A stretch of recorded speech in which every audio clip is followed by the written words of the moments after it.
karşılığında Allah'ı satmaktan çekinmeyen ve şehadet şerbetini içmeyi kendine şeref bilen, ölmeyen bedenlerin pak ve pir nur ruhları için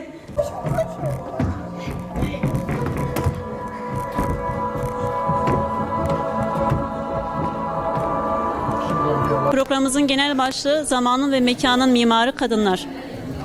Bu süre içerisinde inşallah aslında benim amaçladığım şey görünmeyen kadınların, evlerinde kaybolmuş, toplumun önünde dertleri, sıkıntıları bilinmeyen kadınların da bu özel günde anılmış olmaları. Bu nedenle özellikle görme engeller ki burada kendileri oturuyorlar.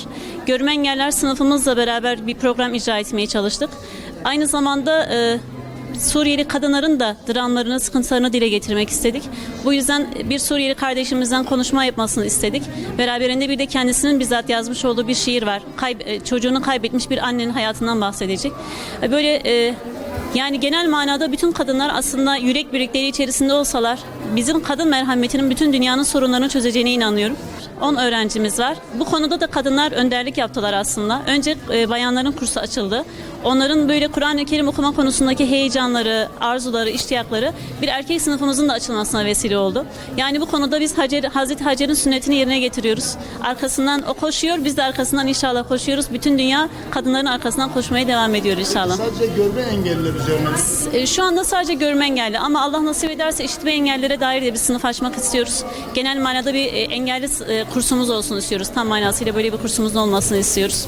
İnşallah Rabbim onlar gibi Kur'an'ı severek okumayı nasip etsin bizlere de. Okuduğumuz Kur'an bize ey ya eyyuhel insan veya ya eyyühellezine amenu derken bizi kadın ve erkek olarak ayırmadığının farkındayız.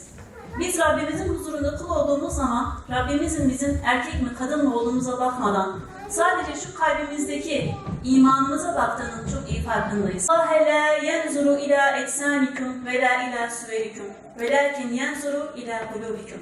Allah bizim kalplerimize bakıyor.